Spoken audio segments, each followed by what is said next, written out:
Nathula border থেকে ফেরার পথে ছাঙ্গু লেক যাওয়ার সময় এই ওল্ড সিল্ক রুটে একটা দারুণ সুন্দর দূরে দেখতে পাচ্ছ লেক চোখে ধরা পড়ল।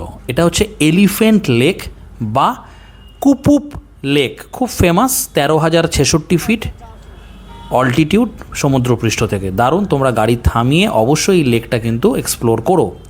আর তারপরেই রাস্তার মাঝখানে হঠাৎ একটা ভিউ পয়েন্ট চোখে পড়লো। বলো তো কিসের ভিউ পয়েন্ট এটা? তোমরা দূরে কি দেখতে পাচ্ছ? চলো একটু পরেই বলছি তোমরা দূরে সেটা কি দেখতে পাচ্ছ। অনেকেই গেস করে ফেলেছ। আমরা এখন এলাম টুকলা ভিউ পয়েন্ট। এখান থেকে অসাধারণ একটা সুন্দর দৃশ্য দেখতে পাওয়া যায় দ্য মাইটি কাঞ্চনজঙ্ঘার।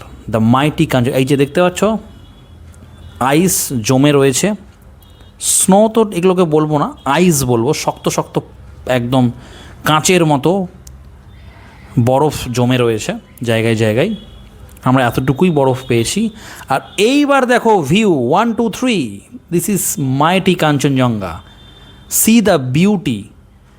নিজের চোখ দিয়ে যখন ওটা দেখছিলাম না, এগুলো নিজের চোখ দিয়ে এক্সপিরিয়েন্স না করলে না ভিডিওতে বোঝানো খুব মুশকিল যে কী অমায়িক লাগছিল, কী যে অসাধারণ লাগছিল এই মাইটি কাঞ্চনজঙ্ঘাকে দেখতে, বরফাবৃত, আর সূর্যের আলো পড়ছে, ওয়েদার খুব ক্লিয়ার ছিল, অসাধারণ লাগছিল। দেখো দেখো জুম করে তোমাদের দেখাচ্ছি, পুরো রেঞ্জটা দেখা যাচ্ছে কাঞ্চনজঙ্ঘা দেখার একটা দারুণ view point, Tukla view point. অবশ্যই ড্রাইভারকে গাড়ি থামিয়ে দেখো।